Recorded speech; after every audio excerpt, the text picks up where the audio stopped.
Well, good morning. I'm Kim McAllister. You've got it on the Nikki Medoro show, which is supposed to start at 9 a.m. and it is now what, 9:13. Huge apologies for being late to this party, but I had camera issues this morning and I don't know why because I didn't change anything from last time. So I rebooted and then I rebooted again. And then finally, I ran down the hall to my personal tech support and I told my husband, I'm having camera problems. Do you think you can take a look? And he says, well, try this. Apparently, and I'm telling you this because I didn't know, so maybe you already knew, and I'm the last one to find out. There's a slider over the camera on Windows computers, laptops, that I guess sometimes inadvertently gets pushed. He said he was searching on forums and everything. One day he couldn't figure out why his camera didn't work. That's what happened. I had this little slider, so it was just a black camera, and I couldn't figure out why it was happening. But the slider was clicked over. Slider unclicked. I've rebooted 50 times, so hopefully I won't freeze up today. It's all good. Whew. But yeah, trying to fix that camera at the last minute. That was a hard one. I did make it. Thank you, Murphy. Yeah, I sorry that you guys had to wait for me, but I really do appreciate that you are here and that we can get this started. Of course, Nikki is off at her second job, so it'll be me today and tomorrow, and then Nikki's back like normal. So that's what we've got here. Good morning to you. Whew, that was hard trying to get everything situated. Who knew there was a slider? I'll tell you what. We have been starting the Nikki Medoro show with a newscast, so I will launch into the news on this Monday morning. Before I do that, I do want to ask you, despite my camera issues this morning, if you could click the thumbs up button, I would really appreciate that. So a thumbs up as we're all thinking about it. And also, if you're here and you haven't yet subscribed to the show, a click on the subscribe button would be very, very helpful to us as well. Okay, let's get into some news this morning because there is a lot to update you on, a lot going on in the world. I don't know if you've been paying attention to what's happening in Maui, but there's nearly 100 people now confirmed dead after this wildfire. It makes it the deadliest wildfire in the US in more than a century. State officials say about 2,700 structures are destroyed. Most of those were homes. FEMA estimates the damage total right now, at least $5.6 billion. Those numbers are expected to rise. Sadly, both the death toll and the damage number. An estimated 4,500 people are displaced. More than 1,400 of them are staying in evacuation shelters right now. And we'll talk about this in just a bit, but Hawaii is asking people not to come to Maui, and they're trying to get all of the displaced people out of shelters into hotel rooms and also to Airbnbs that they may be able to stay in longer term. So the indictment could come out of Georgia's investigation of the 2020 election this week. So things are heating up with this one. The Atlanta Journal-Constitution reports one of its former journalists, along with the state's former Republican lieutenant governor, will be testifying before a grand jury Tuesday. So this means the indictments could come out by midweek. Earlier, they were thinking by September 1st, but we'll take them earlier. That's good. We'll bring it. The governor of Illinois signed a bill that aims to hold gun manufacturers accountable for gun violence. Governor J.B. Pritzker spoke at a conference in Chicago before signing the Firearm Industry Responsibility Act on Saturday. In addition to placing new restrictions on guns and advertising, the law allows victims of gun violence to take weapons manufacturers to court. Comes just one day after the Illinois Supreme Court upheld a law banning the sale of assault-style rifles in the state of Illinois. Opponents say the law harasses gun makers and it opens the door for costly and frivolous lawsuits, but 7 other states have already adopted similar plans to this. So we'll see if it makes a difference. I don't think they're going to stop making guns. It is back to school for a lot of students, and as millions of students get ready to head back to the classrooms, school districts are once again scrambling to fill these jobs as teacher shortages continue. Administrators say that to deal with staffing shortages, they are relying again this year on long-term substitute teachers, hiring emergency certified teachers with no teaching qualifications or experience, bringing in teachers from overseas, and increasing class sizes as well. None of this good for kids. Educators say this means another year when many students won't be able to get the support they need as standardized tests show kids are falling behind. Now, is the test everything? No, but it is an indicator. At the same time, there has been a decrease in the number of college graduates going into teaching that predates the pandemic. Relatively low pay and a strong labor market, that coupled with political infighting has put teachers at the center of culture wars and seen fewer young people wanting to go into the profession. I mean, would you we heard from the teacher that was fired over teaching the rainbow song. Would you want to put yourself in the middle of a political firestorm over, if you say the word gay, all of a sudden you're kicked out of the classroom, or, you're part of the woke conspiracy? Add that to low pay and, the fact that you could be making twice as much doing something else. We have a problem, big problem. So now we'll likely have uncredentialed people, inexperienced people in the classroom. And it's not only here in California, it's all over the place. So Um, big problems in Kansas City. I don't know if you've been following this story about a newspaper. There are dozens of news outlets and press advocates calling out a Kansas police department that raided a local newspaper. Police in rural Marion, Kansas entered the office of the Marion County Record, as well as the home of the paper's owner on Friday. They seized computers, they seized cell phones, and reporting materials. Well, now, the Washington Post, the New York Times, and 32 other entities have signed on to a letter accusing Marion police of violating federal law, which protects against newsroom searches. I love that all the big guns are coming to help this little paper. They're asking authorities return these seized materials to the paper and to its reporters. The newspaper's owner thinks the search warrant was connected to a recent story critical of a local restaurant owner. Marion County Record also reports its 98-year-old co-owner, Joan Meyer, died after the police raid after being stressed beyond her limits and overwhelmed by hours of shock and grief. I'm telling you. mm. We've been talking about Maui. And we know that, again, more than 100 people are dead, and the numbers are expected to rise. So it's a story that, again, that we'll be following here in just a moment. The Major League Baseball is looking into social media posts involving Tampa Bay Rays young shortstop Wander Franco. The Tampa Bay Times is reporting that posts went viral on Twitter alleging Franco has been involved in an inappropriate relationship with a minor.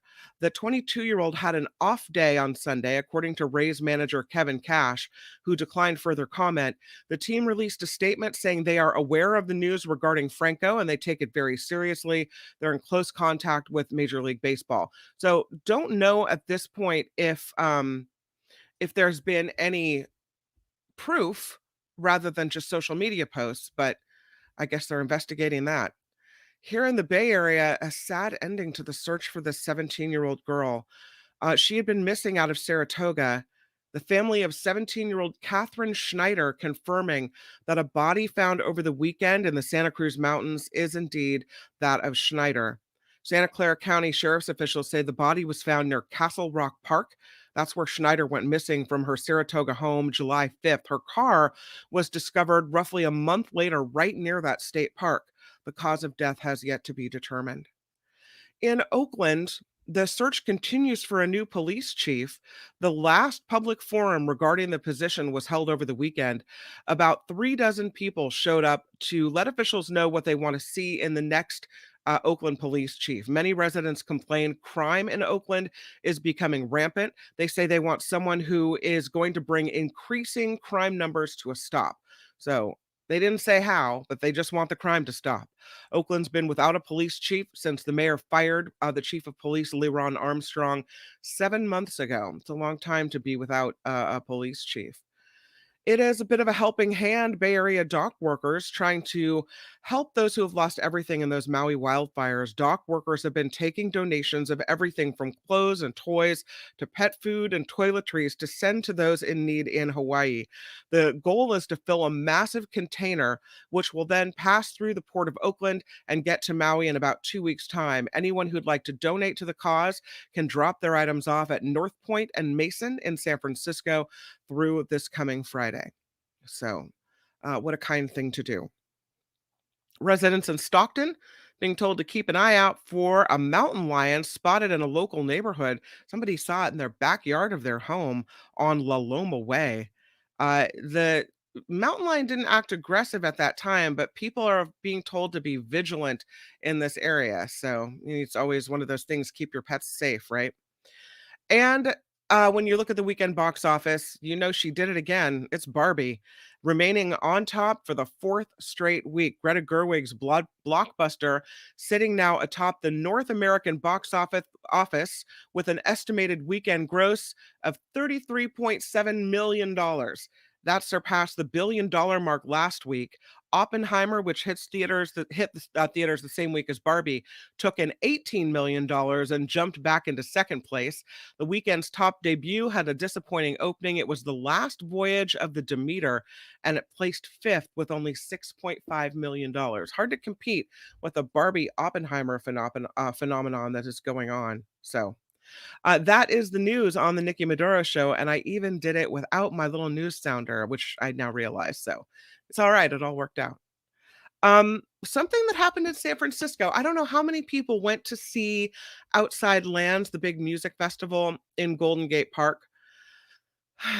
A couple things happened. First, and let's do the good news on this first because it's kind of a cool thing. The Foo Fighters were on stage and they were rocking it, right? And they decided then to pull a guest up on stage. So here's how it went. Um, Dave Grohl, who is the lead singer of the Foo Fighters, uh, he called for fans, a fan to sing with him during the next song. Um, they often will play during this songs that from people they've worked with over the years. So they launch into a song that isn't theirs. Um and they say, "Okay, someone from the audience, please." And I mean, of course, it was probably it was a setup. But they look down and they see this man holding a Michael Bublé sign. So they call him on stage. It said, "I love Bublé." And they say, "This mother effer better know the song." And it turns out, of course, it's Michael Bublé. So that's kind of a fun thing that happened there. And then Grohl said, apparently he knows it. So it's okay. And then they did a song, the Just Haven't Met You Yet song. So that's pretty cool. But something else happened that really isn't so cool. And it was off stage. I guess all of the robo-taxis, not all of them, but many of them in San Francisco had a major meltdown, like just stopped. Crazy. So, it's funny because it came just after this vote was taken to allow Cruise and Waymo autonomous vehicles to go ahead and serve San Francisco. They've sent a message that they're going to start charging for rides. They're out of their beta testing mode and they're moving into their model for what they're going to do, how they're going to operate in San Francisco. So a day after they get approval, a full-on meltdown. First, we saw video of vehicles backed up along Grant Avenue in North Beach. Um, Apparently, the reason for the road blockage was the number of festival goers headed toward Golden Gate Park for Outside Lands caused wireless connectivity issues for these vehicles. So, as a result of cell service problems, the company was able to route its vehicles remotely and they just stalled. That was it. They couldn't do anything. They were dead. The backup spilled over onto Columbus Avenue and Vallejo Street. There's one person tweeted, "I don't remember voting for this. Do you remember voting for this?" No. No one voted for this. It's the way that worked. But here we are, maybe we approved, or the committee to approve them did it too quickly, because here's what we get. If they can't handle a certain number of cell phone calls or a certain cell phone activity, they just stop like this. Hmm, it's interesting. I I think maybe we needed more information before these cars were approved. I do have some video to show you of the way this went down. I mean, there's always traffic in San Francisco. And I have been in traffic in San Francisco where things just haven't moved. The light cycles green, yellow, red, and still this is the way it is. But I mean, it has to be frustrating for people. There's like 10 of them right now. Stacks of these autonomous taxis that are just stalled out, not going anywhere. Took a while for them to clear out, too. Yeah. You can see them kind of blocking every intersection there. And that's a pretty major intersection. That wasn't the only one. There's like 10 of them right now. Yeah, there's 10 of them. There's probably more than that. They said at least 15 is what was said. So I don't know. Do you think we took these on too quickly in San Francisco? Maybe more information was needed. They were stuck on the street for maybe 15 minutes before they decided to clear out. At outside lands, there was a cruise vehicle stuck for 45 minutes at a key intersection. Um, Another one at 34th and Judah just stuck in the road. So this is a problem, right?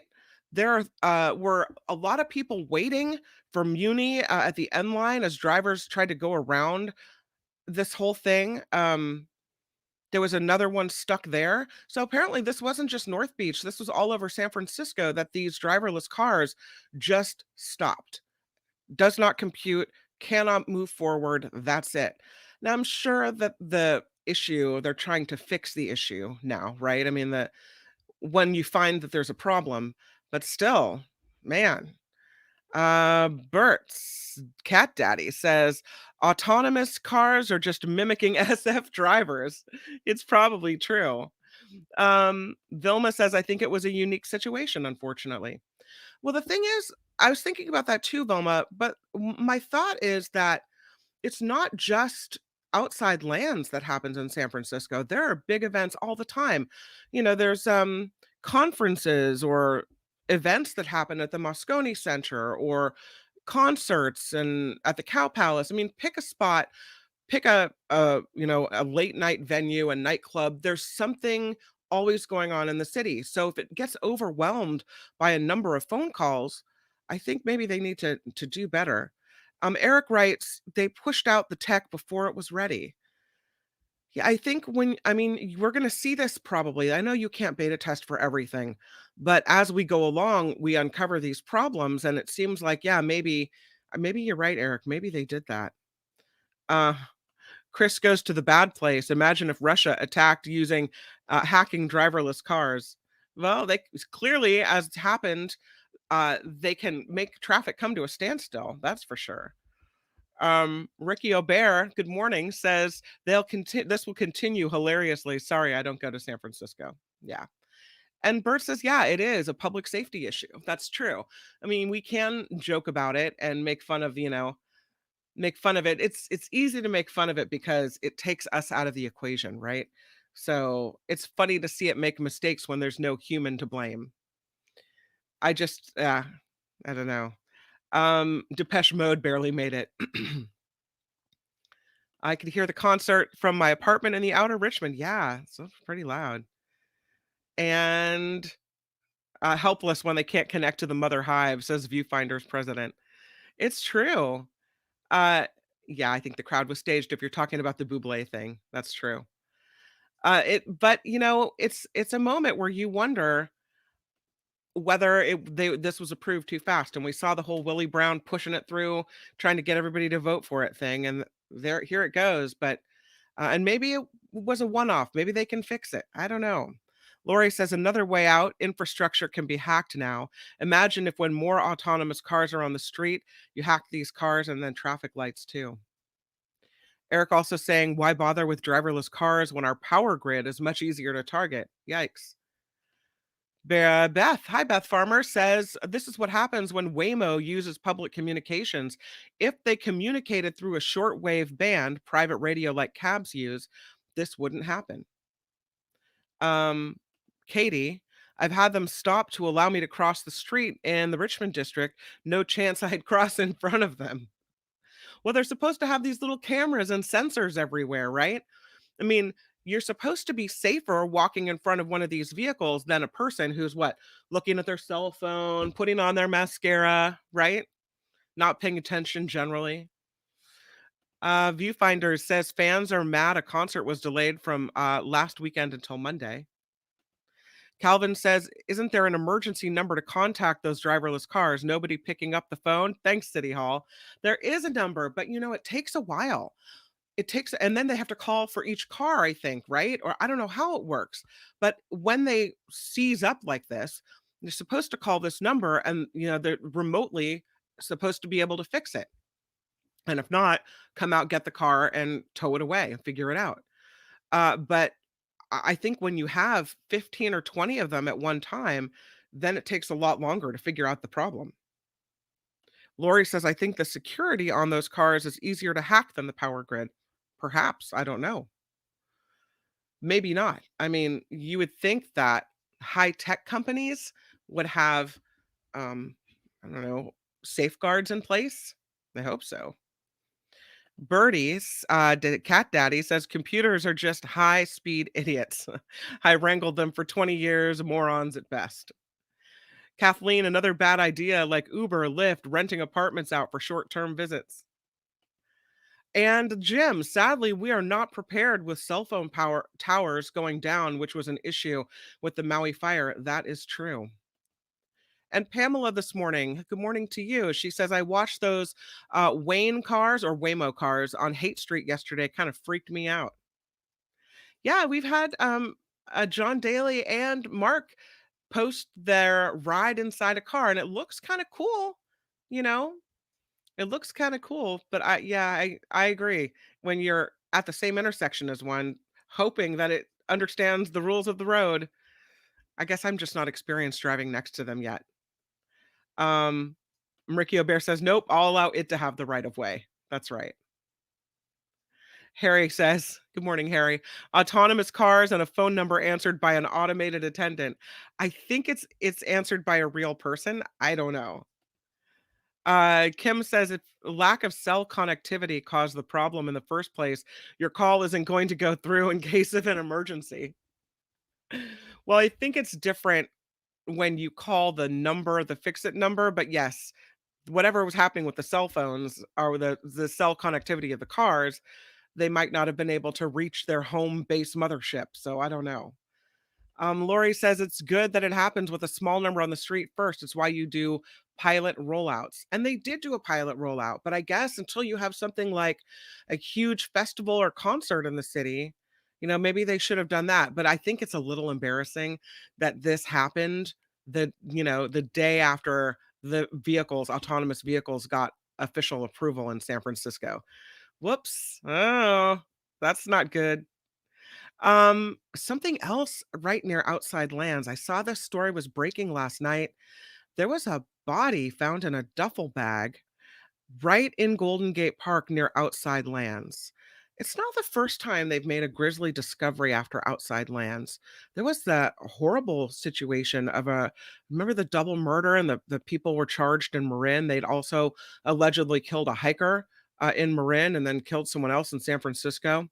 Well, this time, a female body was found inside of a duffel bag on Golden Gate Park, and it was found last night. The police were on the scene at Fulton near 22nd on the north side of the park. This was found by a dog walker about 7:30 last night. So now this is a crime scene. This is not far from where that 3-day Outside Lands Festival was wrapping up on Sunday night. Don't know if it's connected to outside lands or what, but it's an active homicide investigation. I have not read whether they have identified the person or not, but kind of a grisly discovery. Bad way to end the Outside Lands Festival. Um, I have I would love to, if we could, switch to what's happening in Maui.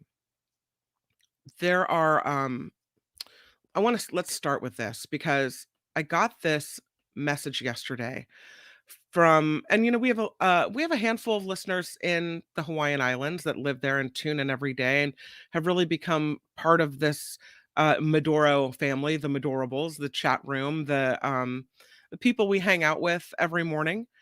And also, we have a lot of people that, of course, visit. And we've heard from Walter, and he and his family are okay. But there was a listener that, a very kind woman who was visiting Maui. She had taken her adult children and her grandchildren. I think she had two underage kids with her. And they had been in, I want to say, Ka'anapali area. And we had been trading information. I think I mentioned this about um, where to go, things to do, the same information basically that Nikki and I were passing back and forth. And so I put it together and shared it with her. So we've been talking back and forth about Maui, and I knew she was there. But this whole thing happened while she was there. And so I was pretty worried about her because I knew that she was in the West Maui area. Um, yeah, and it's pretty scary because I didn't know what happened to her. Of course, cell phones were, service was down. There was no power. She couldn't find internet service.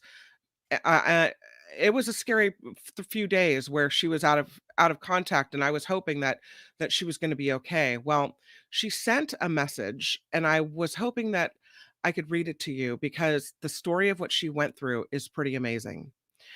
So I'll read it to you now. She says, "My heart is so heavy thinking about the loss of life, property, and culture in Lahaina and all of Maui."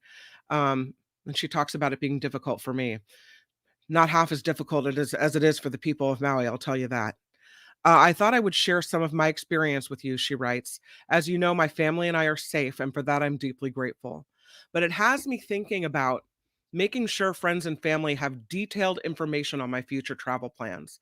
Up till now, my family and I have been very casual about sharing specific travel plans, and our family back at home was worried sick.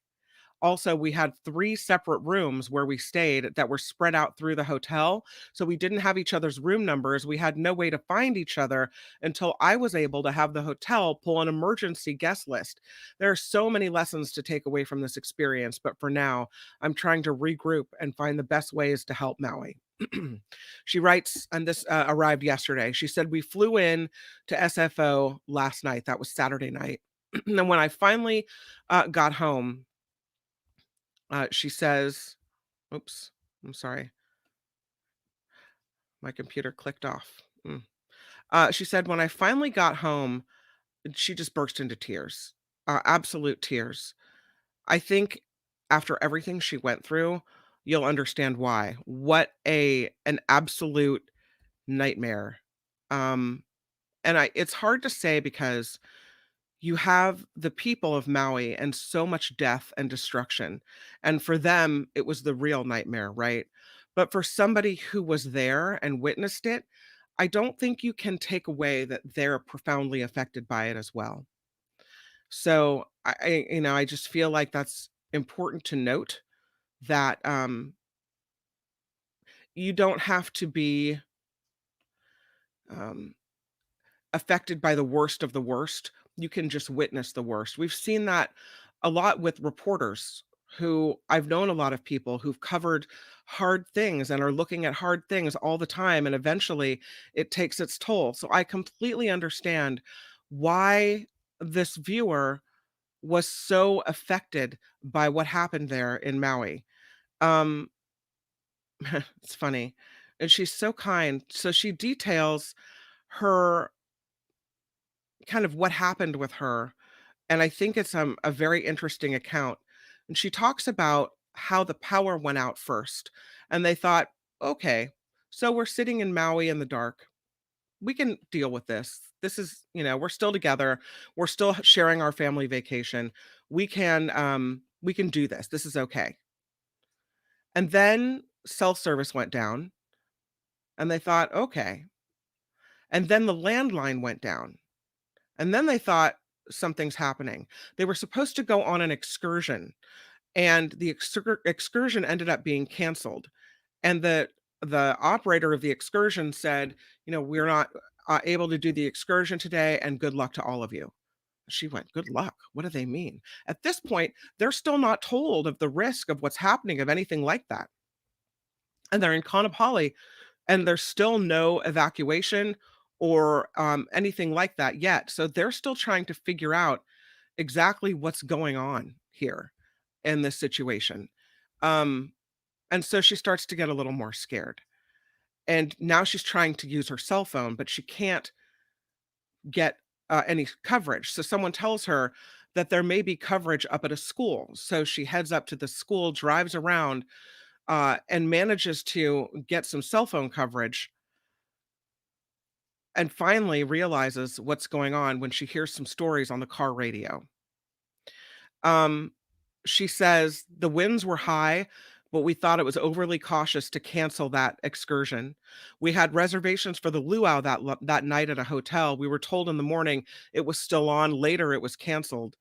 We had no idea, though, how bad the situation would be, and the hotel wasn't able to communicate with the outside world and was only getting spotty updates from random sources.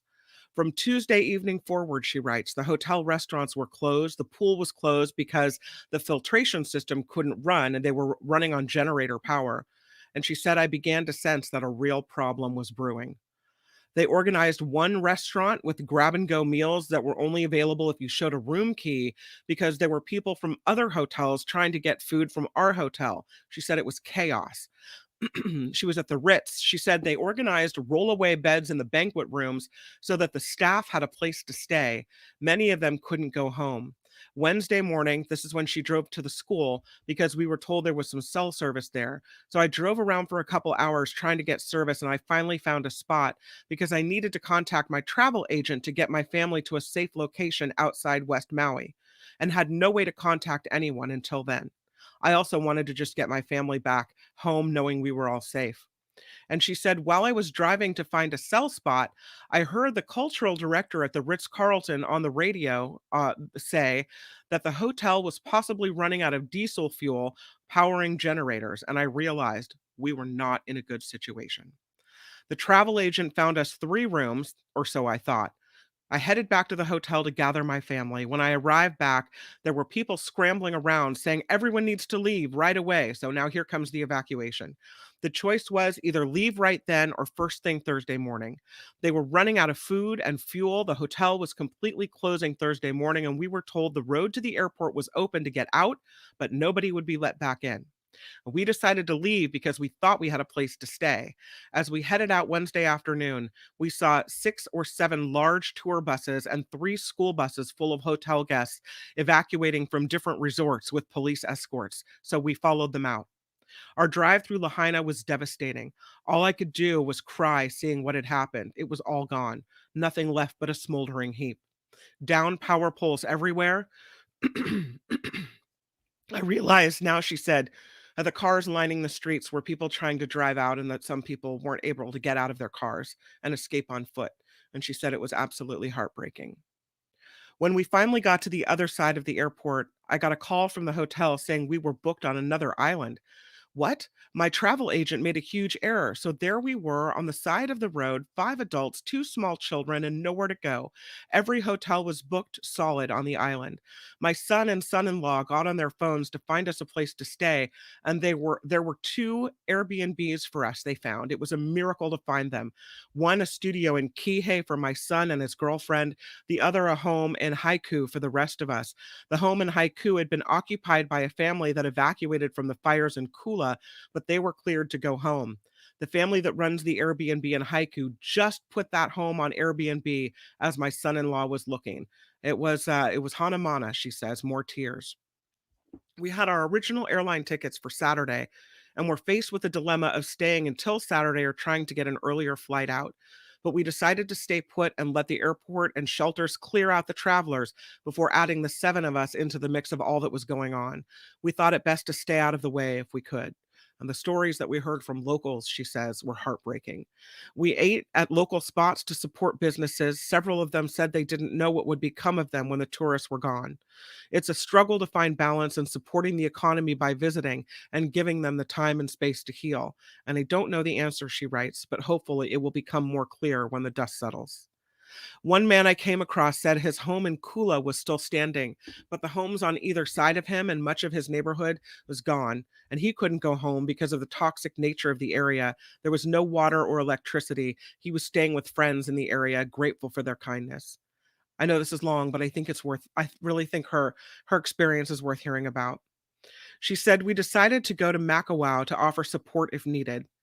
And we found a town still intact and anxious for our business. We ate there, we spent our dollars at local shops in the hope it would be helpful, even in the tiniest of ways. It was not without many tears and great sadness. One shop owner said she had two small children and didn't know what would happen to her small business and her family. Another woman lost her brother and sister in law as they drove out of the fires in Lahaina and they didn't make it out. The same woman lost her second shop on Front Street. We also heard of people pleading with some elderly residents to get out and having to leave them because they refused to go.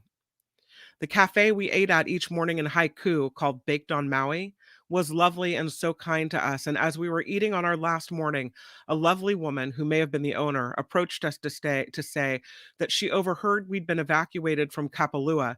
She said she was a Red Cross volunteer and wanted to offer us help if we needed it. The kindness, she said, was overwhelming. Really? Did we need help with everything going on? More tears. The kindness of absolute strangers touched me so deeply, I will never forget it. That's aloha. When you're struggling, when you've lost, but you turn around and you offer to others. Sorry, it moves me to tears. As a family, we decided to send money to the owner of the Airbnb in Haiku so they can offer a lower cost place to stay for local families, as well as gifting funds to some of the businesses we visited. Of course, we will be making donations to some of the large organizations, but I feel that these locals will need help and will know the best ways to help their neighbors. That said, if you hear from Walter, we have heard from Walter, that there's a way to directly help him and his family, can you let me know? I'm looking forward to hearing from you about the best organization to support. There's always shady people that come out of the woodwork, and I want to give support to reputable organizations. Other on the other note, when I heard the cultural director of the Ritz on the car radio, he was adamant that the rebuilding of West Maui must be thoughtful. He is most obviously a native Hawaiian and wants to see Lahaina rebuilt in a way that preserves the culture and includes rebuilding of businesses that are owned by local Hawaiians and not by big corporations. So important. He said he hopes he can pull it off, preserve this piece of paradise for all of us. So, says this viewer, I am going to try and find him and give some support to help him realize his vision. She thanks me for checking on her family. I'm so glad they're okay. And she ends it wishing peace and healing for Maui. Mahalo. This is Aloha. You hear her stories of being helped, and then her thinking of how to turn this around, how to help pay Airbnb owners to help them offer these places to people for long-term shelter because we know more than 2,000 people were burned out of their homes. Many of them, it's hoped, can stay at hotels or Airbnbs, but this is all going to come at great financial cost. So her thinking after, being lucky enough to find the shelter that she could offer it to someone else, that's true aloha for you right there. She has the right idea. So she's going to turn around, offer help to the Airbnb owner. She tried to help the local businesses, and now she's going to try to help the cultural director. I love that they have a cultural director at the Ritz as well. So, thank you for hearing me out on that message. I thought her story of escape, evacuation from the west side of Maui and what she saw as she drove through and the panic of not having anywhere to be and not knowing what to do. You know, I you think about the loss of life and the loss of property, but there's a lot of people that have this trauma, and it was a trauma of trying to get out and not knowing what their next move would be. It's something that I think people are gonna have to deal with as well because, you know, that's something that you think about for a long time. It's kind of a PTSD in a way when you're trying to run from a fire. So, I did wanna talk about that and also about the Airbnb situation in Maui, because I was reading a story about, um, the ability to house people. They're warning people not to go to Maui in the wake of this disaster, and that we knew. But you heard the viewer talk about the fear of people on other parts of the island that still have their businesses open, that they're not going to be able to help. They remember the pandemic, right? They remember what it was like. And to not have that business, especially right now when they're trying to, donate to charities and trying to get things back up and running. But the officials in Hawaii are still urging tourists to avoid traveling to Maui. So hotels are prepared to house evacuees, first responders on the island as well. Um, 46,000 residents and visitors have flown out of Kahului since the fire happened.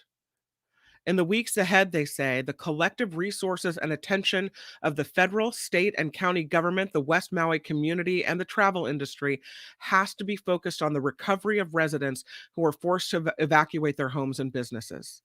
So the governor is hoping that 500 hotel rooms will be made available for locals who have been displaced. 500 rooms will be set aside for workers from FEMA.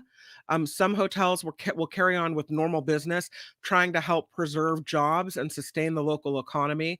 And they said the state wants to work with Airbnb to see if rental homes can be made available for locals in 3 to 9 month long rentals for people who have lost their homes. I think they're going to need to be there for longer. But what they say is Maui is not the place to have your vacation right now. Do not convince yourself that your presence is needed on an island that is suffering so incredibly deeply. At this point, the crews with dogs have only searched 3% of Maui. The death toll is at 93. We say nearly 100 because we know it's going to surpass that. In many cases, they haven't even gone into all the buildings yet. They said we have an area to search that it's at least 5 square miles. It's full of our loved ones. The number of dead is likely going to grow. None of us know the size of it yet. It certainly will be the worst natural disaster that Hawaii has ever faced. We can only wait and support those who are living. Our focus now is to reunite people and when we can and get them housing and get them health care and then turn to rebuilding. So they say don't come right now. But it's really a double-edged sword because you also have this financial impact on people. But I have to say that I have an extended family member who isn't someone that I know very well, and they've spent 2 years planning this trip to Maui. And they said, we don't know whether to come or whether not, to cancel the trip or to come. And my first thought was, how can you go on vacation and say, "Ooh, let's go to the beach," when you know that, 2, 3 miles down the road, they're still searching for bodies in the rubble.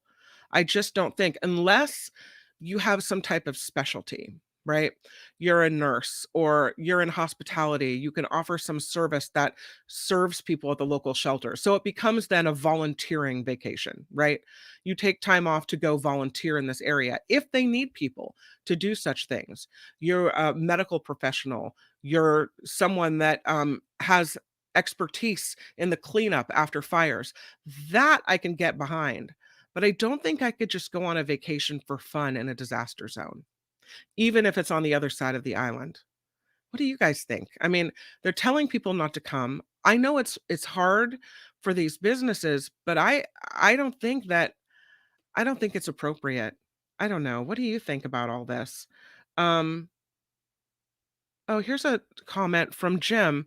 My 8-year-old boy said, I'm too scared of Maui. I don't ever want to be that scared, so we can't go back. Oh, that's horrible. I'm so sorry that he feels that way. But yeah, I mentioned the PTSD, when you think about that. I think even people that were here Worried about family members have a little bit of that going on. And again, I realize that's nothing compared to the people that were on Front Street trying to get out. Brandy says, so just prohibit visitors from coming to Maui. Don't ask people not to come. Close off the island for a while. It's a hard one because it's not like the pandemic where you have to close the whole place down.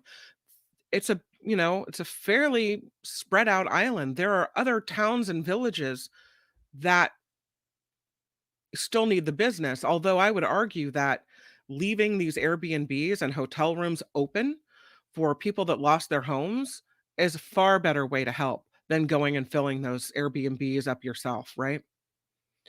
Deidre writes, fires are still flaring up on the island. There was a fire last night behind the raceway.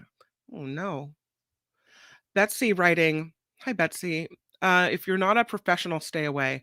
There are many toxins in the debris, the air, and the water after a disaster like this, so please leave it to the pros for now. That's true. I mean, you think about all of the things that burned in Lahaina, all the businesses and the homes, many of them were right on the shore. So you look along the shoreline, it's beach, water, sand, maybe a little bit of grass, and then burned out homes. All these chemicals may run off into the ocean. In addition, the night of the fire, there were people trying to flee into the harbor in Lahaina. There's stories about boats catching fire and a sheen of oil on the surface of the water that one woman said the waves were on fire. And a lot of people that ran into the sea didn't make it out of the sea. There are some places when you go into the ocean in Maui that you can stand waist high for quite a ways as you walk out. But that harbor with boats coming in and out is pretty deep. So now there are stories of bodies washing ashore. It's a disaster zone, and it's not a place that you can go right now. That's my belief. Murphy writes a smart comment as always. Let Maui lead. It depends on how tourism will impact them. Money versus too many people. Yeah. And I think Maui's telling us, the governor's saying, this isn't the time to come here. If you have a vacation in the next few months, cancel it. And when they're ready for us, when their businesses are struggling, when they need us, they'll tell us, right? They'll tell us. Viewfinders writes Lansing was as scary as being hit by a hurricane, only far, far worse. I'm sorry you went through trouble there. Randy says, so why then ask for people not to come? I don't know the legal logistics of it, Randy. I would imagine if you have a pandemic where things have to be closed, there's no question. And how you make the designation that you're going to shut down an island without, um, the FAA being involved or other agencies might be more complicated. So you have a point, but I don't know the answer. I just think when we had the COVID closures, there were federal regulations, there were state regulations, and it may have take more time to put that stuff into place. When the focus right now is, oh my God, search and rescue, right? Beth writing, leave it to the professionals and the supplies they bring. I suspect heavy equipment operators will be needed too. That's true.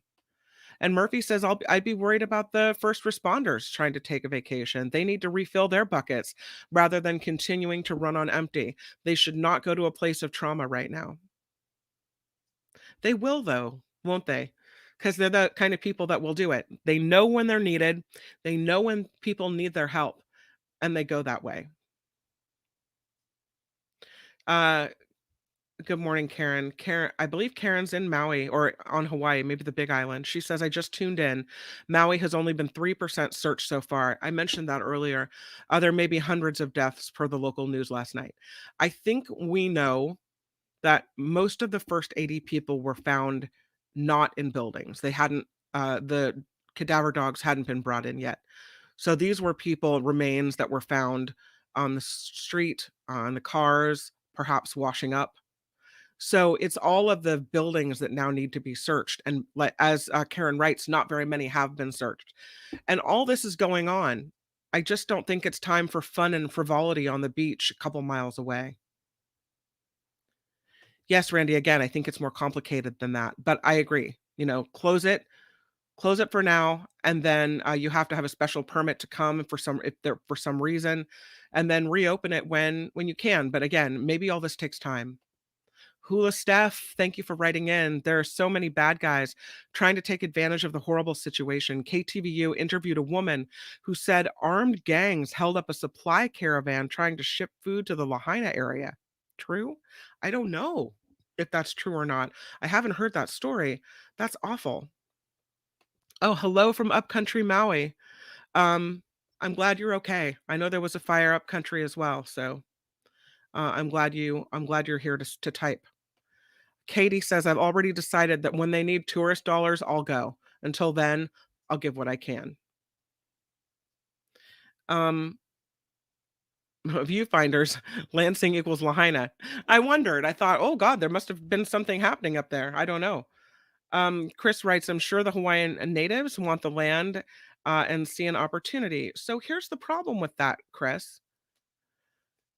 And this is something that my husband and I were talking about as we look at the beach houses, the beach house where we got married, and that is kind of stays in our heart. Is that it's a prime opportunity for big corporations to come in, and instead of letting people rebuild, to build big old condos and big hotels, and that takes away the flavor of what was Front Street in Lahaina, because you had little houses everywhere, you had old plantation homes, you had people living all over the place here, there were apartments, there were homes, um, neighborhoods. I would argue that instead of being, worried that Native Hawaiians want the land, I would say, Good, give it to them. It's the big corporations I worry about coming in and trying to take over." Um, Allison, good morning. She says, "Thank you for sharing the lady's experience during the fire. It sounds scary. Thankfully, they made it out. It took 3 days for me to hear for her, and I know I was probably not at the top of her list, but she was on my mind constantly. I'm just worried about it. Walter too, and so just so grateful that they're all okay." Luis, good morning to you. Writes, resources in the less impacted areas of the island will be needed to help those in Lahaina. Yeah. Kahului should be restricted and approved to aid workers. Agree. Horrific stories. Links my community page, interviews with Lahaina survivors. I'll have to take a look at that. Um, yeah, I'm so sorry again that you went through that and that your island is struggling. An island really that is so special to so many of us. We can't even I won't say we can't fathom it because here in Northern California, we've been through fires like this, and we've seen what happens. And I think our it makes it even um, more not even just the North Bay, but Northern California, all of California. It just makes our heart go out to you even more because we get it. I wondered about this, Deidre. The Jesus is coming sign survived. That's a shocker because I wondered if the old Lahaina luau survived or the Star Noodle place survived. So Jim writes, I agree, no fun because the power is still out. The resorts that could hold 4,000 people are dark, empty places. My timeshare friend is fighting to get not being required to go back next year. Yeah, I mean, I would think that they would do that unless next year, miraculously, everything is cleaned up. But we have seen here in California how long it takes to clean up and how long it takes to rebuild. And it's not a 1 year process. This is a long-term process now. Viewfinders, not any longer. It will become classy windowed towers and 5,000 square foot condos. I really hope you're wrong. I mean, I really hope you're wrong. I hope individual people decide to rebuild. That's my hope. And that it's as close to what it was before. There are things they can do, maybe widen Front Street or move it back from the coast, or I don't know. You think about all the ways that with um, climate change and how maybe having buildings built right on the shore or even over the ocean on stilts in some cases might not be wise, and how maybe they can maybe retool the town a little to make it safer, but I don't know. Um, God, the Son, Jesus Christ Saves, says, was at the Kula Upcountry Farmers Market Saturday. Plenty of people from West Side there. I'm so glad to see that they're in a place being welcomed and loved. Uh, Karen writes, not many Native Hawaiians are still second-class citizens. In general, thousands of them are on waiting lists for many decades for land leases, not even to own. They don't get those opportunities. That's horrible and needs to change, really. Um, SJ Lola, I think Old Town Lahaina is a National Historic District, which may provide protection from mega development. Oh, I hope that you're right about that. That would be wonderful. I think it is a National Historic District. I just didn't know that it was afforded those protections. So, Karen says they will rebuild similarly because there are height limits. Minor changes, right square, sounds smart without a total revamp. Again, we gave donations to Blue Hawaii helicopters to fly into West Side. Boats are also taking supplies. Police roadblock the road in. I heard that. Yeah. I think so too. It's interesting about the banyan tree, Katie. Writes that I've heard people speaking of high hopes for the recovery of the banyan tree. I have this friend who's an animal activist, which I completely understand. And she was upset about all the focus being on the banyan tree. Why are people talking about the banyan tree? She said, when you have, still searches for bodies and animals that were hurt and people that were hurt. But I think the banyan tree is more than just a tree, it's a symbol of, if it survived, then it's a symbol of the town being able to come back and be somewhat what it was. So I hope you're right, Katie. And I've heard people saying that as well, that the branches were burned, the leaves were burned, even some of the benches underneath were burned, but that the roots look good. Might it take a while for the tree to recover? Yes, yes. But that it could recover is a symbol of hope. And it doesn't take away from the loss of life, from the worry of people.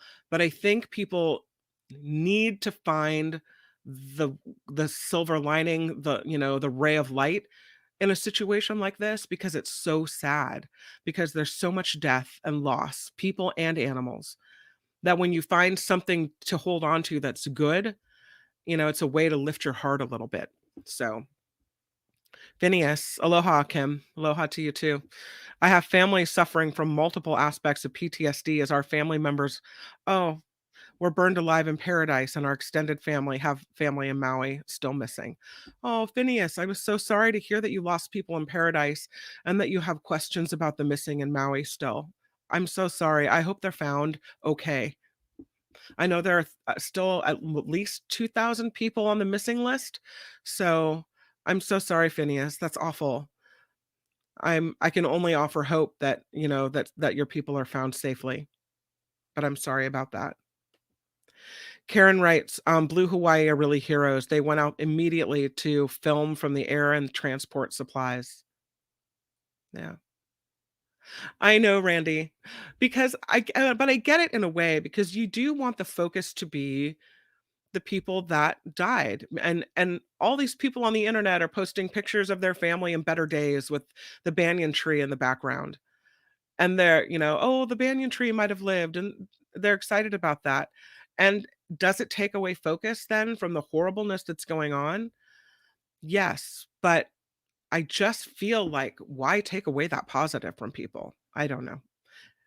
Um, Jim, one more lesson we should take from this: carry a map from AAA, because when the cell towers went down, so did your GPS, and people were driving the wrong way and into the fire's way. Ooh, it shows how much, Jim, I didn't think about it. It shows how much we count on technology, right? To do everything from communicate with family to take us from point A to point B. You're totally right. And if you didn't know the island well enough to know, you could be turning the wrong way and right into the path of the fire. I didn't even think of it. Thanks for your comment. Phineas says I should mention the story about the insensitive tourist agencies that are doing cruise and snorkel cruises for tourists while there are still bodies missing in the ocean. Oh, Phineas, I hadn't heard the stories. I didn't mention it. I'm mortified. Yeah, I don't know how anybody right now can be joyful in Maui unless you find a loved one that was alive that was missing. I don't know how you can be on vacation and go on snorkeling trips. I do not understand that. No, it's not the time for that. Oh, I hope this is not what happens. This is my, worst. I don't want to say case scenario when people have died, but Lahaina survivors are being approached by corporations to buy their Lahaina property by phone. I really hope they don't sell. This is the most special place. I just hope it's rebuilt. Hula Steph says the banyan tree represents the people of Lahaina. In my humble opinion, Malama, the banyan tree. You know, that it could come back brings hope to that area, and I don't want the hope taken away. Karen says the banyan is beloved. I think people here saw it as a spirit and more than just a tree. I think of it as more than just a tree too. It's just something special. Lahaina survivors. Oh yeah, you said we read that. That's really disturbing. Hula says the banyan tree was home to community cats. I can't even think about those animals affected by the fire. And Eric, following up with the last comment on this, disaster capitalism happened after Katrina too, with big corporations moving in.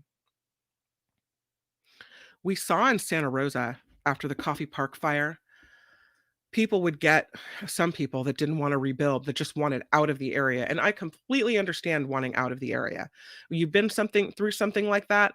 Who am I to tell you that you have to stay? Because we've seen in the years following that fire that a lot of the same people have had to pack up and leave their homes again because there was a threat of a fire coming through.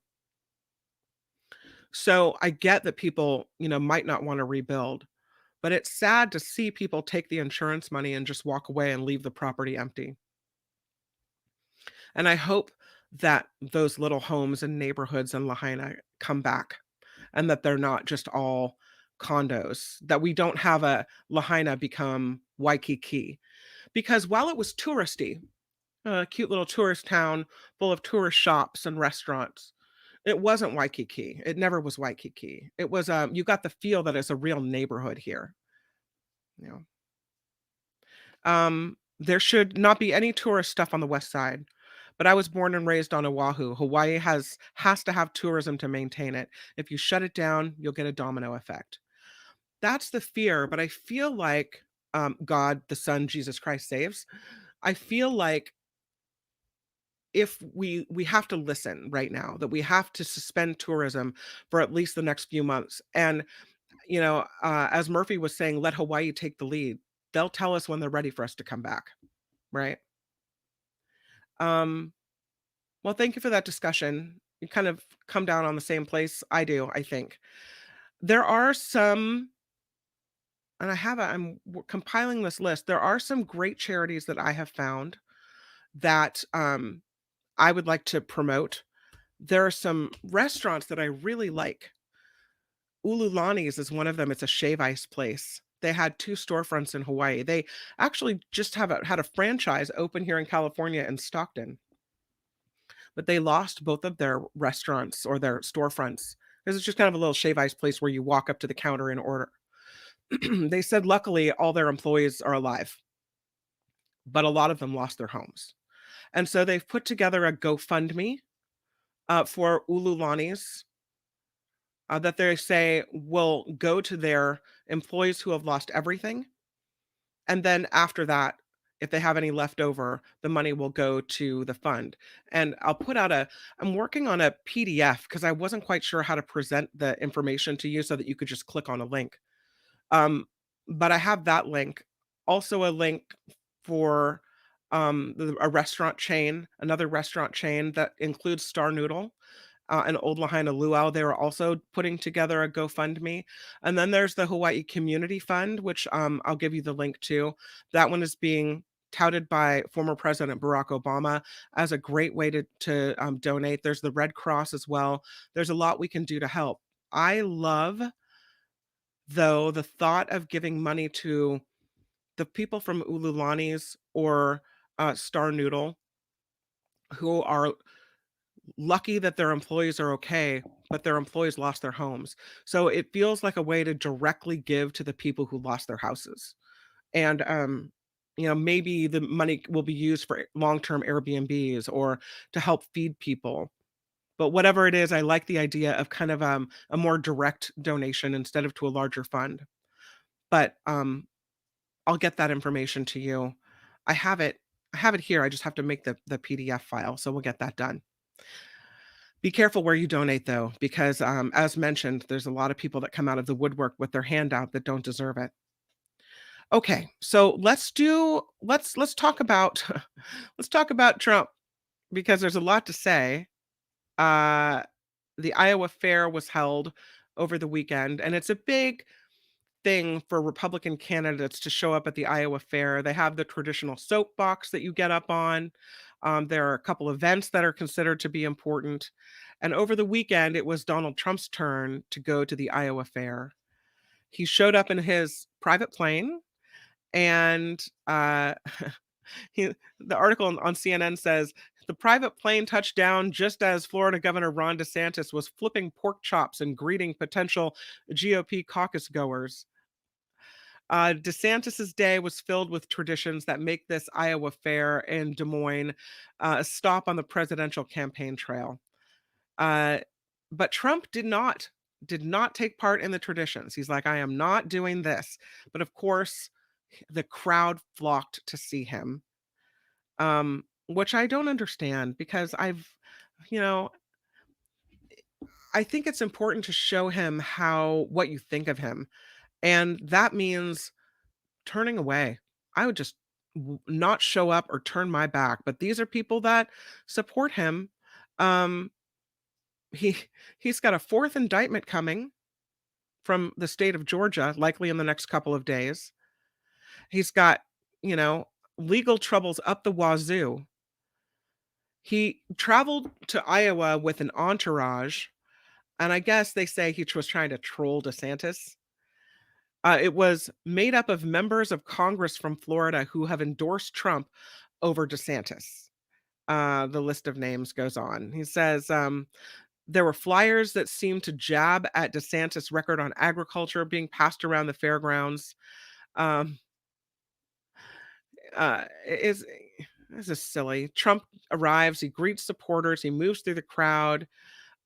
He goes to the pork chop on a stick, which I guess is a famous area of the Iowa Fair. People in the crowd were chanting USA, USA. How you chant USA at a man accused of crimes against the USA seems all kinds of wrong to me. Trump moves to a riser where he's greeted with cheers from supporters, pro Trump members of Congress from Florida. And that's where he launches into his stump speech, talking about his support from Iowa over the years. He told the crowd, we're going to take care of Iowa. You have to stay strong. We have bad, bad people from within. DeSantis, he saw some praise, he saw some hecklers, he got a little love, he got a little jeering. Um, I don't know. He says they know we'll beat Biden and that we'll be able to turn this country around. Uh, and they don't want that, he said, of people that are jeering. He said if we could bring people who don't like him, Trump, over to his side, DeSantis said average Americans are open to a new direction. So that's the goings on at the Iowa Fair. I mean, it's all a dog and pony show. I don't know. And it's so I mean, you can say it's a, sign of the times or, take your cues from what's going to happen in an election there. But when you look at what's happening in Georgia, it pales in comparison for me in importance. What we know is that two former Georgia state lawmakers testified today to the Fulton County grand jury. They are Jen Jordan and B. Wynn, and they testified to the grand jury hearing the subversion case against Donald Trump. We don't know exactly what was said, um, but we do know that both testified. The statement from Ms. Wynn is, "Today I testified in front of the Fulton County Grand Jury. When I took my oath of office in 2017, I swore my allegiance to our Constitution and I promised to protect and defend our state and our country. On December 10th of 2020, when Rudy Giuliani and former president's legal team appeared before the Georgia House of Representatives, I upheld my oath and I told the truth in the face of false testimony about our elections." I have a question for you. There's something I was thinking about last night, and it is all of these indictments are kind of coming at once, right? You have the documents case out of Florida. You have the federal elections probe in Washington D.C. You have the Georgia case, and then there was the civil case in New York, and another federal state case or federal case in New York. And they all seem to be coming one after the other. And I don't know if this is just how long these investigations take, or if there is something, bear with me on this, there is something to former President Trump's claim that he's being targeted because it all seems to be hitting at once, right? Now, I think both can be true.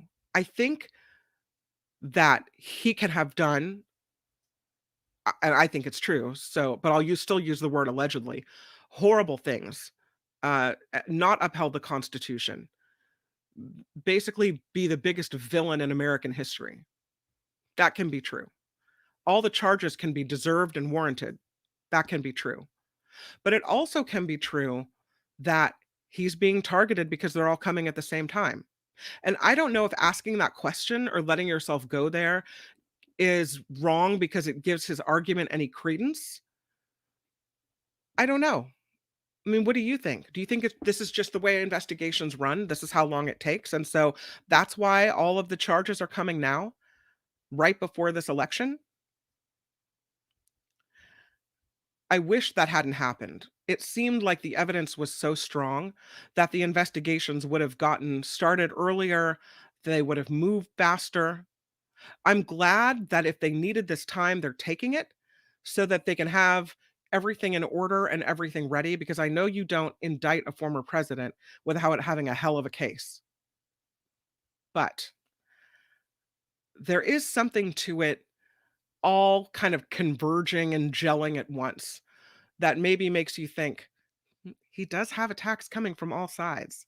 Now, again, maybe it's not wrong. I don't think it is wrong, but maybe it does give his argument a little bit more validity, is what I'm saying. Luis writes, "He's a political Jim Jones. His Kool-Aid drinkers won't wake up until it's too late. You can't reason or challenge the belief system of cult members."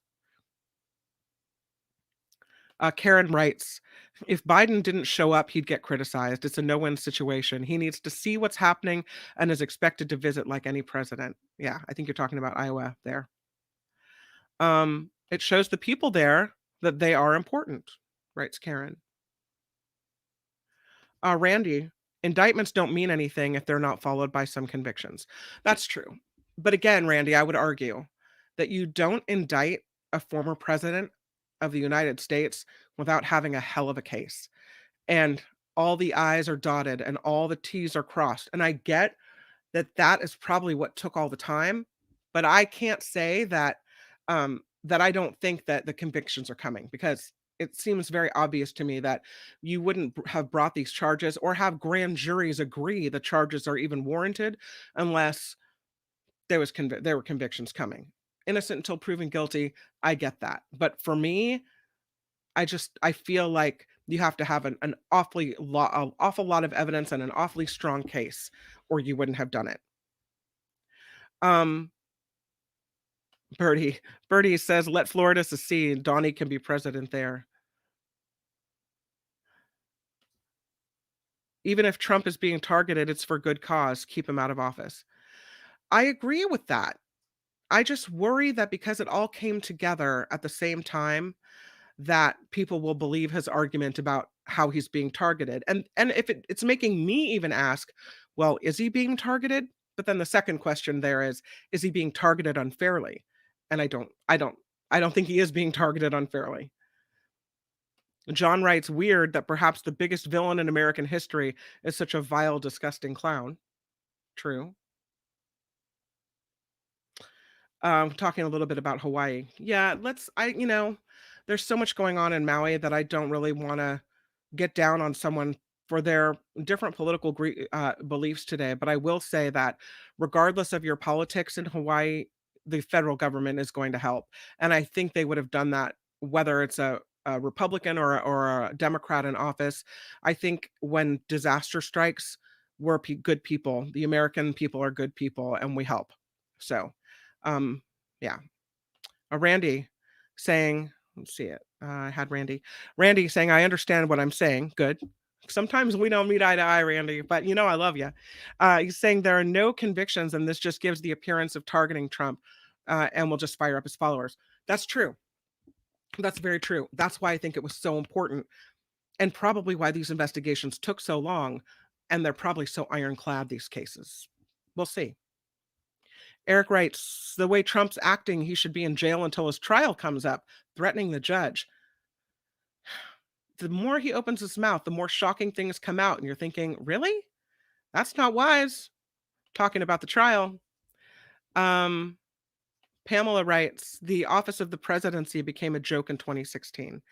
I wish this criminal who brags about his crimes will be locked up until his death. I don't think that's going to happen, Pamela. Um, but I feel you on that. I feel you. Jim, interesting that Trump was there for some tornado victims with his Trump water, but he's nowhere near Maui because he will not win Hawaii. I understood that there were a lot of conservatives in Hawaii, interestingly. I mean, we think of it as the birthplace of former President Barack Obama, right? So you think of it as a blue state. But I think I've have been to Hawaii since 2016 and seen some Trump flags, which surprised me. So there's some Trump territory there, and you might be surprised, Jim. Well, you probably know that there's some conservative areas. Would he win Hawaii? Probably not, but he does have some support there. Um, John writes, when people hate people who try to help them because of politics, it's just plain stupid. I don't think there's a hate um because people who try to help them. I don't think that the helping has any bearing on the matter. I mean, again, I think that whoever was in office would be declaring Hawaii a disaster zone and making help available. But I don't know. Um, yeah, God the Son, Jesus Christ, says, I don't support Trump either. I think they're all garbage. No, I disagree that they're all garbage. But again, whatever your political leanings, I think what's happening on Maui kind of supersedes any of that stuff. Don't want to be indicted. Don't break the law. Truer words have never been spoken. Karen writes, Hawaii is another country. Trump supporters are very limited, thankfully. Hawaii is part of America, I believe. I was born there and I'm American, so hopefully. But I know what you're saying. It seems that there's maybe a different mentality there, that it seems far off of the mainland, so it seems like that could be, and that Trump supporters are very limited. I'm glad. I have heard differently, but I'm glad to hear you say it. I just hope that because all these indictments are coming at the same time, that we don't see people believing Trump's argument, and I guess that's my fear in this. Let's take one more comment on this before we move on, and that will be, um, Karen, just like when President Trump thought Puerto Rico was another country, we should not help. And John, they're not all garbage. That's the problem. They judge people without knowing the particulars of what they're doing, generalize that they're all bad, and that won't get you anywhere. Karen says it's America, but quite different. It was another country. That's true until we stole it illegally. Absolutely, we did. Yeah, we stole it from them. It's true. And I don't know how we go back, how we make that right ever. I don't think we can.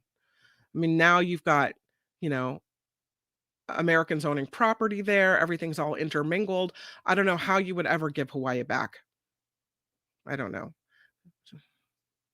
Um, oh no, Jim. He says I was on Facebook and some conspiracy folks were really going wild on the Maui fires. Well, I guess there's crazies everywhere, right? On that note, let's change subjects and talk about this what we mentioned earlier, this newspaper scandal. We'll talk about that. We will also discuss the 100-foot fall that had a survivor and using committees that have parents sitting on them to pick school curriculum. Is that wise? These are all the topics coming up here on the Nikki Medoro show. But first, I was hoping we could do a little bit of news and talk about the headlines of the day before we really launch back into it. But I want to thank you for your contributions to the conversation and the chat.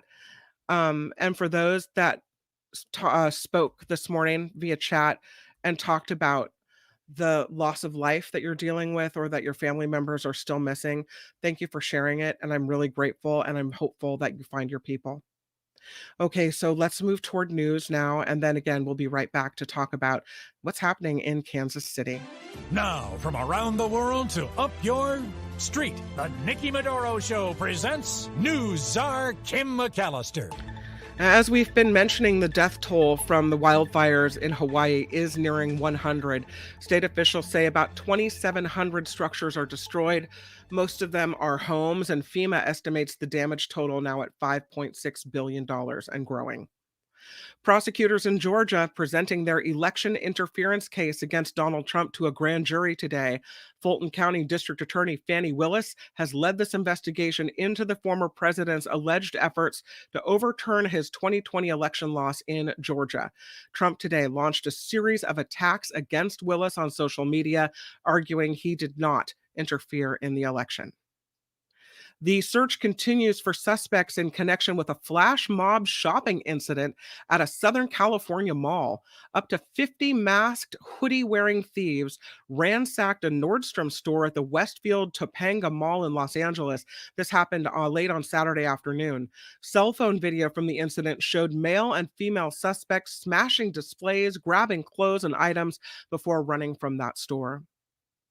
Americans are consuming alcohol at a steady rate, apparently. Gallup's latest consumption habits poll shows 62% of Americans said they had occasion to use alcoholic beverages like liquor, wine, or beer. That's in line with the findings of more than 8 decades that the company has been tracking this number. So we're still drinking as much as we always did. Today, of course, marks 20 years since the Northeast blackout that left millions up the East Coast and in Canada without power. That blackout also stopped the subway commuters. They had to fight congested streets. Many people slept in their offices. The event impacted about 50 million people. It actually started in Ohio when branches came in contact with power lines and then sparked computer and equipment failures. Again, 20 years since that. It kind of seems like yesterday. I'm surprised it's only been that has been so long. It's been 20 years. It's crazy. The former NFL player who was the subject of the Oscar winning film The Blind Side is alleging the family who took him in as a teenager never adopted him. Michael Orr fired a petition in Tennessee Monday claiming Sean and Leanne Toohey instead tricked him into signing a document that made them his conservators. He goes on to allege the Tooheys used that power to broker the deal for the blind side that paid them and their two birth children millions of dollars while he didn't receive anything. Really? Wow. The legal filing says Ower discovered the alleged lie in February of this year. He has asked the court to end the conservatorship and ban the family from using his name or his likeness. I would argue he's due some of that money. That's his life story. Wrong, wrong, wrong. There's a lawsuit over prosciutto. A New Hampshire woman suing an Italian marketplace after slipping on a piece of prosciutto. Why was it left on the floor? The accident happened at an Italy, Boston, in October of 2022. Alice Cohen of Guilford slipped and broke her ankle. She filed a lawsuit Friday requesting at least $50,000 in damages for slipping on that piece of prosciutto. Mm. Um, and can we talk for a moment about the Wisconsin vet who's turning 100 years old? He is a World War II vet. David Cuff will be 100 years old today. More than 70 of his family friends helped him celebrate over the weekend at a VFW hall near Madison. He joined the Air Force when he was 18. He served for nearly 38 years. He says he didn't expect to live this long, Mr. David Cuff. And he shared his secret to a long life by saying, "My advice for anyone who wants to be 100, just avoid dying." That's pretty funny. I'm Kim McAllister, and this is the Nikki Medoro Show. Whatever you wind up doing. Nope, that's wrong. Yeah. There you go. Thank you for joining us here on the Nikki Medoro Show as we launch back into some of the stories that we've been talking about today, and that includes the story that we were covering about the newspaper in the Kansas area. So let's jump into this one. This is pretty concerning. Um, saw a story on this on ABC7, but another one on the Huffington Post. They're calling it a raid, a Kansas City Police Department raid. And the police are facing a lot of criticism for this. They're not supposed to raid newsrooms and newspaper offices.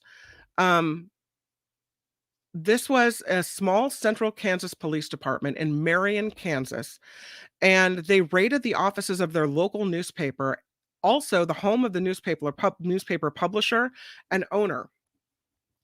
So there's people that watch for this type of thing, press freedom, and they are calling this a blatant violation of the Constitution's protection of a free press. The Marion County Record is the paper that was raided. They said in their own published reports, police raided the newspaper office on Friday. They took newspapers' computers, phones, file server, the personal cell phones of staff based on the search warrant. One Record reporter suffered an injury to a finger when the police chief wrestled her cell phone out of her hand. Police simultaneously raided the home of Eric Meyer, who is the newspaper's publisher and co-owner. There, they also took computers, his cell phone, and the home's internet router. Meyer's 98-year-old mother, Record co-owner Joan Meyer, who lived in the home with her son, collapsed and died on Saturday. And Meyer is blaming her death on the stress of having her home raided at 98 years old. Meyer says he believes this raid was prompted by a story that was published last week in the Marion County Record about this local restaurant owner. Her name is Carrie Newell. Well, Newell had police remove Meyer and a newspaper reporter from her restaurant early this month. They were there covering a public reception for Congressman Jake LaTurner, who is a Republican who represents that area. The police chief and other officials also attended. They were acknowledged at the reception. LaTurner's office is not commenting on any of this. But the next week, at a city council meeting, the Newell, the paper's owner, publicly accused, Newell rather, the restaurant owner, publicly accused the newspaper of using illegal means to get information on the status of her driver's license, following a 2008 drunk driving conviction and other violations as well.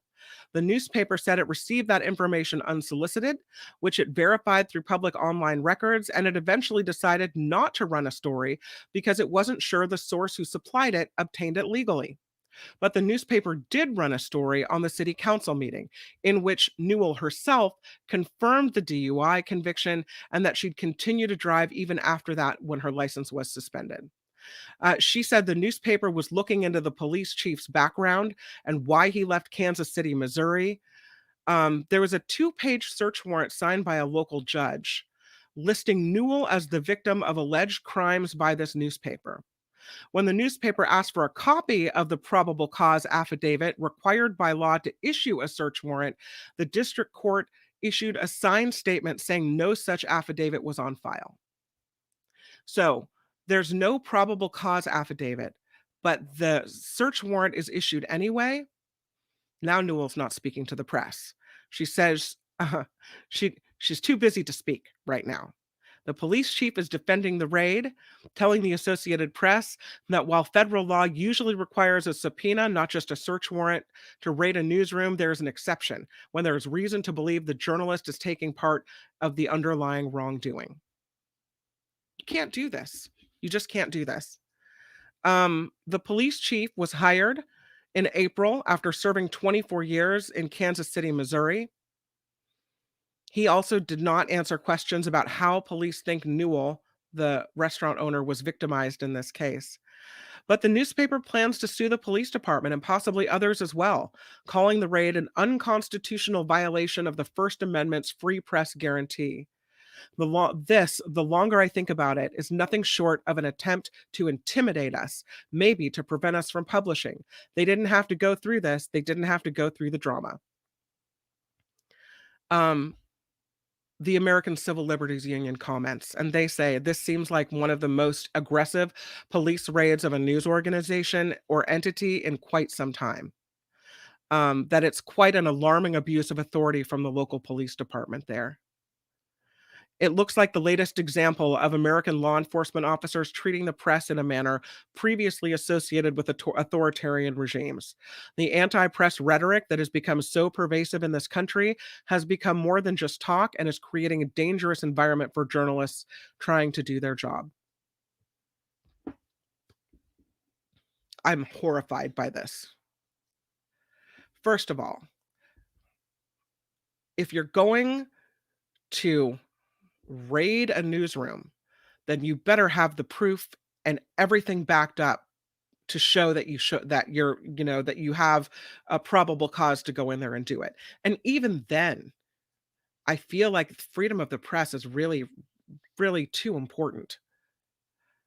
And I still don't understand how this woman is a victim of a crime. The whole scenario is upsetting, but what's beautiful about it is the big dogs are coming out to support. The New York Times among them. Big newspapers are lining up saying, this was wrong, what you did to the Marion County Record. This was wrong. Oh, and by the way, we're all going to file suit. So hopefully with the banding together of journalism, of companies that own the newspapers, big newspapers, they can make a point about this. Because I think once you start allowing things like this to happen, you know, people talk about fake news or that you can't trust local journalists or journalists in general. But you have a newspaper like this trying to do the good work, and people still don't believe. When really it's what happens after something like this. When journalists, newspapers, local media are allowed to be threatened and harassed, and then they can't report the truth out of fear. That's when we get a newspaper full of drivel. When we get a newspaper that doesn't say anything, that can't tell the truth because it's intimidated. That's not free press. I'm happy to see the New York Times and others come to their defense. Let's go to the chat, see what you guys have to say. All right. Jim, if they choose to throw out the First Amendment in the city, they might as well change to throw out the Second Amendment. Karen, there are horrendous repeated abuses. Oh, yeah, not as a regular thing. Jim writes, I think the newspaper is being accused of accessing records illegally through though public records are public, which is weird. I think the accusation is that they got the tip somehow illegally. I don't know. Yeah, Randy writes, and this is true. I'm still trying to figure out what the newspaper did wrong or illegal here. And that's the thing, because you would think that would be noted in the papers leading up to an arrest warrant or a search warrant. And it wasn't, because there is no affidavit. People think just because it's a little town, out of the way, no one's going to pay attention, but we're paying attention. Randy says, based on what I've read about the newspaper being raided, it sure seems like the government overstepped here. I don't understand the basis for the search warrant. Absolutely. Absolutely. Randy, we found something we agree on again. Sweet. Let's talk about this story in Idaho. Disturbing. It is a law handing parents more power in choosing school curriculums. And apparently, it's leading to some pretty big changes. So, this is a story out of The Guardian, interestingly. The a state of Idaho has a law that allows parents into the process to choose the curriculum offered in schools. Now, I would argue the parents were involved in the process when they elected a school board, but okay. It's called the District Curricular Adoption Committee Law. It makes parent involvement mandatory and then some, demanding districts form committees of at least 50% non educators, including parents of current students, to review and recommend new texts and materials. So, here's what's happening. In many cases, you have, say there's 6 people on a committee. You've got 3 educators and 3 parents. And the teachers want to have, one book, and the parents are like, nope, it says gay in it. Nope, it says trans in it. Nope, it's not in alignment with our religious philosophy. So that's a no-go. Do you want the curriculum decided by parents, or do you want professionals to be able to teach our children what they went to school to be able to do? Tying teachers' hands behind their backs because you don't like the subject, it's troubling. In some cases, some of these parents have been seated on the committee, and they maybe came from a place of wanting the curriculum to align with their religion, and after talking to teachers on the committee, realized, oh, these teachers aren't out to brainwash our children or shove things down their throat that we don't want them to learn. And there was a meeting of the minds. The the thought on this law, the quote is, parents give us their children for several hours a day, a lot of trust. We want to make sure to earn and keep that trust. That's from a member of the Twin Falls School District. The curriculum law, they say, is noteworthy because it gives parents and community members more power not just to inspect curriculum, but to choose it. Because before this, you could request to go into the school and see what teachers were presenting to students, right? So you would always have access to it. But now you get to help choose it, apparently. The problem is, according to the National Education Association, that when you make a rule like they did and there's this requirement, it feels as though an educator, that the underlying reason is to drive a wedge between the classroom and his parents. And these are people that should be working together, right? I mean, isn't the bottom line to help kids learn about the world and how to be in it? There's a recently retired state representative who's also a veteran teacher. Her name is Sally Toon. She opposed the law, saw it as a legislative move by conservatives to have parents be a driver instead of a partner in the educational process. And in many of these districts where it's a law that parents have to help choose curriculum, they can't find the people to sit on the committees. I could have told you this. I mean, I can count on one hand sometimes the number of people that show up for a PTA meeting. People are busy. They want to just send their kids to school and move on, right? A lot of people don't have time to volunteer. They're busy doing other things. So to get someone to volunteer to sit on this committee, the chances are good that person has to be a zealot with a lot of extra time on their hands. Having non-educators involved, they say, also changes how materials are judged. Educators want to know if lessons are clear and organized, or whether they connect to prior learning and support students on differing levels. But parents don't understand what happens in the curriculum. They look at the stories, the word problems, the way they're explaining it. So they're looking at it in a different way and not from the educator's perspective. Apparently, this new law is causing all kinds of trouble. Um, they say that it could really hamstring teachers trying to pick books for the year, and it could all be held up by one member of the committee. So, um, I guess Uh, the, there was trouble with not having the right books because they couldn't agree on which book to get. So then they just didn't get anything at all.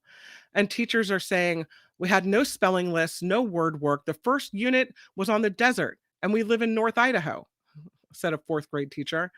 Very early on, I stopped using the curriculum. She said we had 2 workbooks for her entire class, few books leveled to her students' abilities. Other materials were incomplete or irrelevant. From mid-October on, she said she bought materials herself, spending $2,000 out of her $47,000 salary just to be able to teach reading. I mean, I can't. I can't. School board meetings are getting they have been and they continue to be contentious. Parents yelling at school board meetings, those that care enough to show up. And parents are saying this is not the environment I want to raise my child in. That the curriculum law is part of a larger problem of extremists gaining control and destroying civic institutions. And why do we let that happen? Why do we let that happen? I think it's something to think about. When you vote, you look at your school board, or if you're in a state with some laws like this, consider what it means for teachers. Another story of survival that I wanted to talk to you because the show is almost over. Oh no. Was this miraculous story out of the Grand Canyon. A 13-year-old boy from North Dakota was trying to get out of the way of people taking pictures. So he squatted down near the edge of this cliff and he grabbed a rock, and then he lost his footing and he fell backward, and he fell 100 feet at the north rim of the Grand Canyon. He was on a trip with his mother. It took 2 hours to get to this boy after he slipped on a cliff on Tuesday and plunged almost 100 feet at Bright Angel Point Trail. He was airlifted to the hospital, and I'll tell you what happened to him. 100 feet, like, you shouldn't survive that fall. That's a crazy, crazy fall, and most people would not live to tell the tale.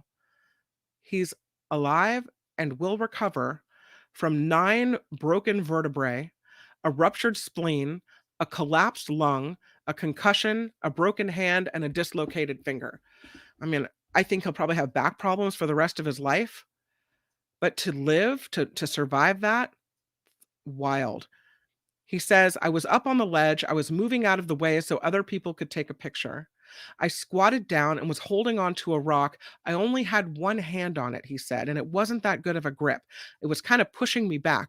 I lost my grip and I just started to fall back. Of course, rescue crews had to rappel down the cliff. They put him in a basket, hauled him back up. He said, I just remember waking up and being in the back of an ambulance, getting on a plane and getting here to the hospital. His dad was not on the trip, heard about the fall, and the rescue. He said it was the longest 2 hours of his life. We're extremely grateful for the work of everyone. 2 hours is an eternity in a situation like that. So this boy was discharged from the hospital Saturday and was being driven home. And the dad said, and boy, is he right, we're just lucky to be bringing our kid home in a car in the front seat instead of in a box. 100-foot fall in the Grand Canyon. What a nightmare. Grateful the boy's okay, but wow. Yeah, that's wild. Okay, so thank you for being here on the Nikki Medoro Show. I do hope that you'll join me for the Mark Thompson Show next, and following that, the After Party Live. Mark, of course, from 11 to 1, the After Party from 1 to 2. A lot of good things coming up on the Mark Thompson Show. So please roll over to the Mark Thompson Show for that. Before you do it, click the like button here on the Nikki Medoro Show. Thank you for all the ways you participate. And that could be giving to the show, because of course we're crowdfunded, which I hate to say, because I don't want you to feel like we're always, asking for money from you guys, but we're crowdfunded. So to everyone who has given to the show, a big hearty thank you to you. Of course, thenikkimedoroshow.com is our website, and it's where you can find all the links to Patreon and PayPal and the like. And of course, the super chat is open not only during the show, but after it as well. Same goes for Mark Thompson's show. And for the After Party Live, we haven't hit the viewing hours yet to have the super chat open, but we're coming close. So thank you again to everyone for participating in the discussion this morning. I will be back tomorrow. Nikki will be back on Wednesday. And until then, we'll end it with Jacob. And again, I'll see you in just a few moments on Mark Thompson. Bye. Nikki, you're all so awesome. You're sprout like a beautiful blossom. You're all so the best. I really can't rest. You're all so awesome. Wow.